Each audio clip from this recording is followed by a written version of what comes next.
Hi, and welcome to another episode of Hot Takes with me, the Silver Fox. And oh dearie, dearie me, the Saturday girl has failed to do her homework. The headmaster is probably going to put her over his knee and spank her in a hotel room in Dubai. Mairi McAllan, for it is she, was supposed to publish the climate change report, the much vaunted climate change report, at the end of this month.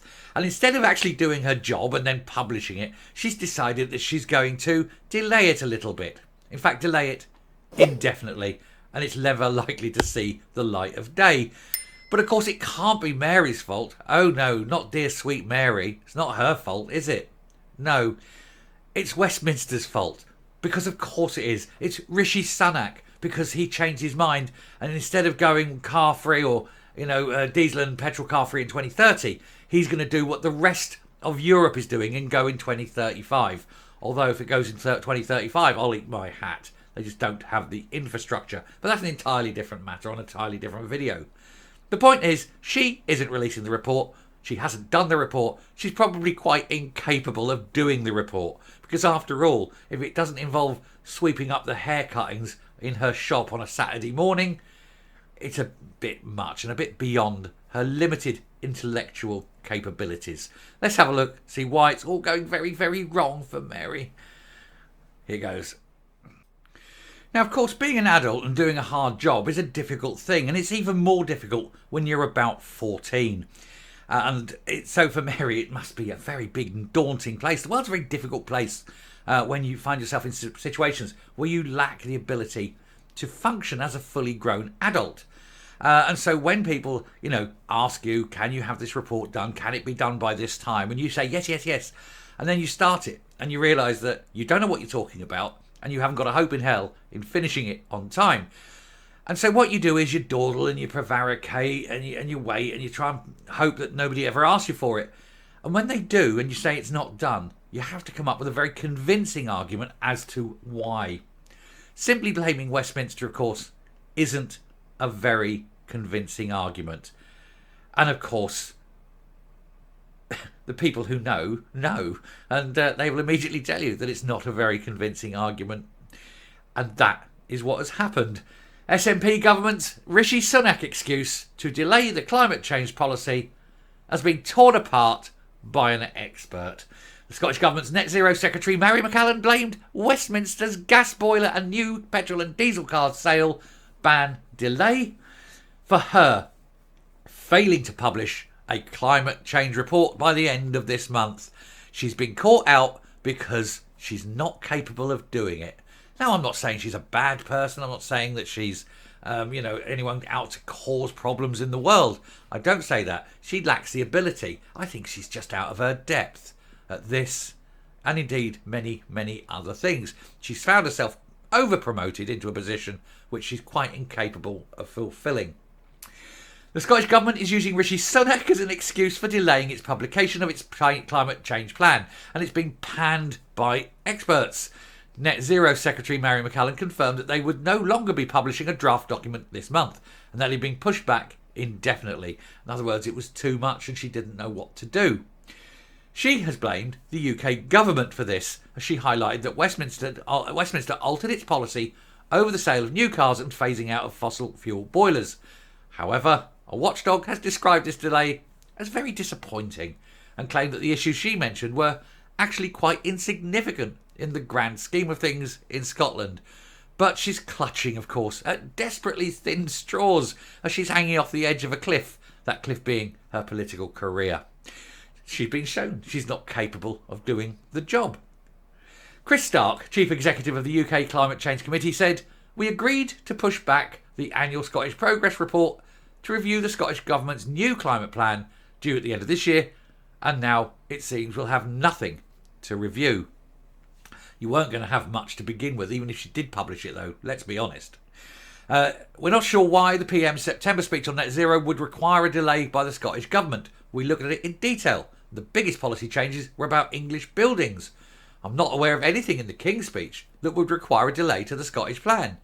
No, because that's not where the problem is. The problem is in the form of Mairi McAllan, because Mary is an absolute oaf. She's a moron. She's very limited intelligence, zero ability, and as I say, massively over-promoted into a position which she's quite incapable of fulfilling. And it's showing damage to everything they do. When the person at the top is an idiot, the whole structure falls apart.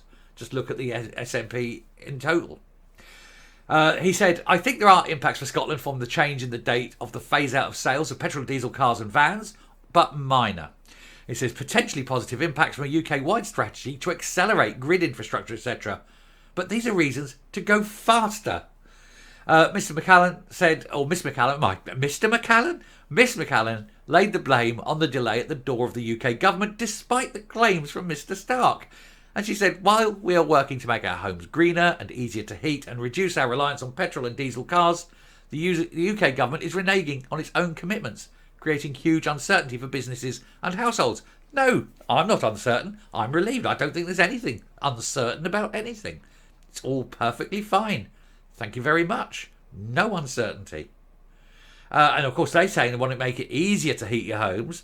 Well, once you get rid of gas boilers, you're making it harder. These heat pumps are awful. Anyway, she said, we will continue to work with the stakeholders to produce a plan that is fair and just for anyone, for everyone, and addresses the difficulties presented by the UK government's policy reversals. There's no reversal. What policy reversal?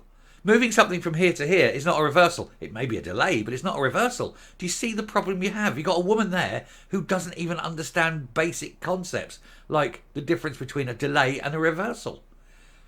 There's no reversal, Mary. There's no reversal. Please, write the report. Publish the report. Give us all a damn good laugh. I hope someone in the government actually just pick this up and go, let's get that out there. This will be a cackle, won't it? What a moron this woman truly is. Anyway, she said, while it is regrettably not possible to do this by our November deadline, we will progress in line with our statutory commitments. You can't even say what those commitments are now. You've just changed everything. What commitments? The Scottish Government has already outlined plans to force householders to get rid of gas boilers in the next 10 years. And also to stop the sale of new petrol and diesel cars by 2030, with this being pushed back by Mr. Sunak to 2035. And due to cross-border trading rules, this will need to be delayed in Scotland as well. Yeah, okay, imagine you are, let's say you could be a Ford dealer, a Vauxhall dealer, whatever, it doesn't matter, whatever, insert name of car here. You're a car dealer. You are north of the border. And all of a sudden, you are told you're not allowed in 2030, from the 1st of January 2030, you can't sell petrol or diesel cars. What is everybody in Scotland going to do? Well, they're going to get on a train, they're going to go south of the border. Car dealerships in Newcastle, Carlisle, wherever, are going to have a booming time, because all of a sudden all these Scots are going to be coming down on the train and driving home in their petrol cars, having just bought a petrol car in England. Meanwhile, every car dealership in Scotland goes bankrupt. Yeah, what a great idea. These people are wits, aren't they? They're morons. And the same, they want to ban the sale of gas boilers in Scotland in 2030. Well, where do you think the Scots are going to go when they want those new houses built? Oh, we'll go and buy a gas boiler. Oh, yeah, no, didn't buy it. No, didn't buy it in Scotland. No, you can ban the sale of it in Scotland. And what are you going to do? Oh, every house has got to have their gas boiler taken out and got to... Well, A, there isn't enough engineers. B, people won't want them because most houses are going to be unfit for the things. It's going to be worse for the environment and you'll destroy the entire economy. But again, fuckwits. This is why it's all a bit much for Mary, because she's not very bright. It's a terrible thing. She's opened her mouth and she said, this is what we like to do. And what they want to do is quite impossible. But you can't tell them, can you? You can't tell them, because for them to understand means they've got to have a level of intelligence that is currently set way higher than where these morons currently inhabit. Honestly, 86. Average IQ of the SNP, 86. If that. It's awful. It's awful. The UK government also pushed back the date for outlawing gas boilers to 2035, but this is a reserved matter, so it will have not much effect on Scotland. They remain committed to reaching net zero by 2050. You ain't getting rid of gas boilers by 2050, never mind 2035. It just isn't going to happen. Who's going to pay for it? Nobody's going to pay for it. Nobody's going to spend £30,000 to take out a perfectly good heating system to put in a really shitty heating system that you'll then need to go and buy some electric fires to put in as well at double the cost to heat a house than you could do under gas, and it will make zero difference to the environment because most of the electricity still comes from burning gas. People are morons. She's a moron. She needs to resign and go away and do something more within her skill set. I'm sure there's a shop near where she lives that's just desperately looking for a Saturday girl. Coming up. She must be sitting in her office today, looking around and thinking, you know, I really shouldn't be here. I really shouldn't. I'm sitting here, but I don't really know what I'm doing. You know, I had a report. I had one thing to do. And I couldn't do it.